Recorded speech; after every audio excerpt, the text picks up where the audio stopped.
Khiva, Uzbekistan. After a 6-hour train ride across the desert from Bukhara, we arrived in one of the most unique cities in all of Central Asia.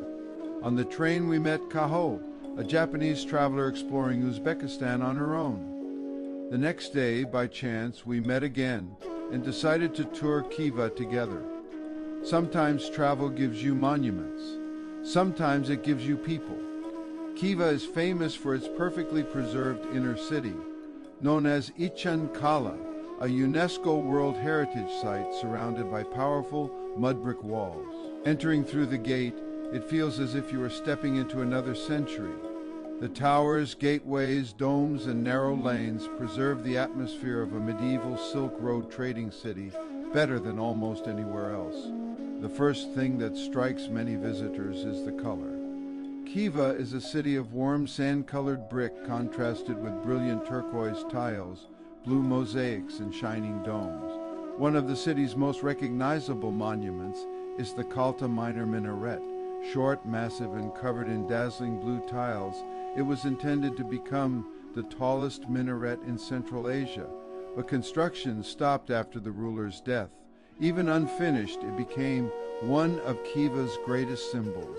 Nearby stand elegant madrasas, caravanserais, and mosques that once served merchants, scholars, and pilgrims crossing the Silk Road.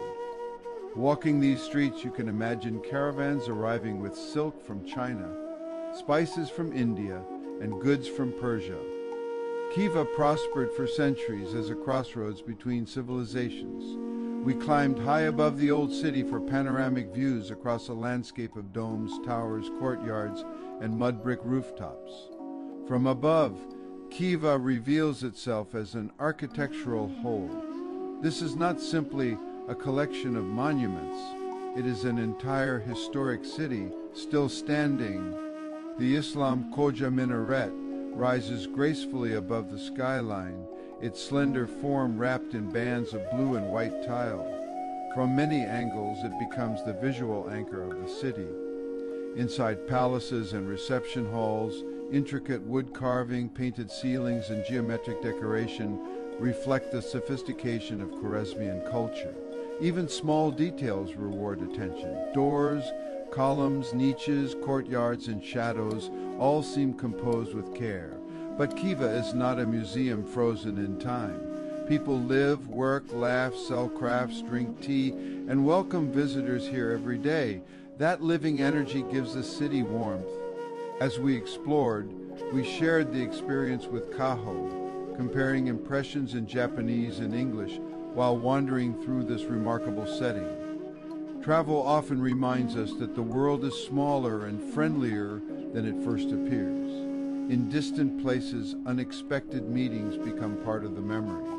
As the afternoon light softened, Khiva became even more beautiful. The colors deepened, the towers glowed, and the old walls seemed to hold centuries of stories. Of all the historic cities in Uzbekistan, Khiva may be the most atmospheric, not because it is the largest, not because it is the grandest, but because it still feels alive. Long before modern borders existed, Khiva stood at the edge of the great deserts of Central Asia, where settled civilization met the vast emptiness of the steppe and sands. Its survival depended on water. The city grew around channels fed by the Amu Darya river system, and without irrigation, no settlement of this size could have existed here. In a harsh desert environment, controlling water meant controlling life itself. Khiva became the center of the Khwarezm region, one of the oldest cultural areas in Central Asia, with roots stretching back more than 2,000 years. Empires rose and fell here.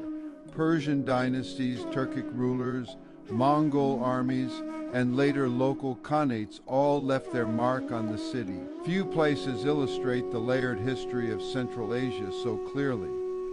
Khiva later became the capital of the Khanate of Khiva, an important state that ruled this region for centuries.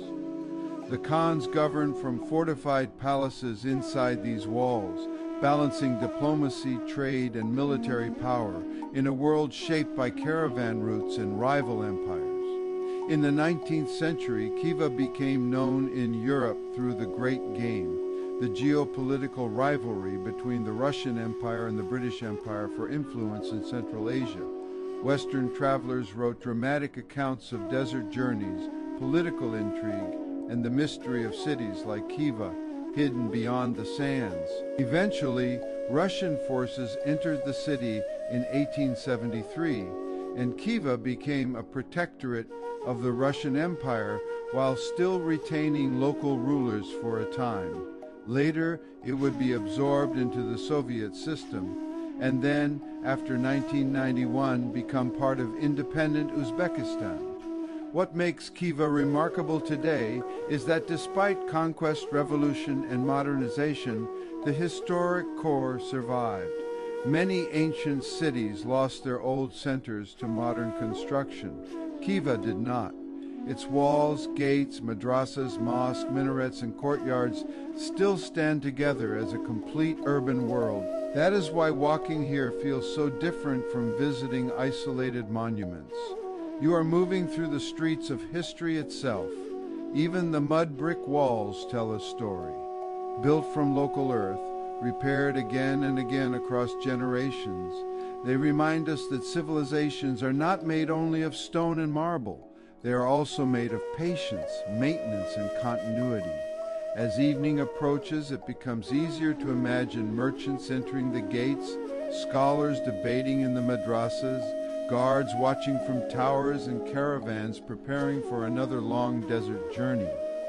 Khiva is more than beautiful architecture.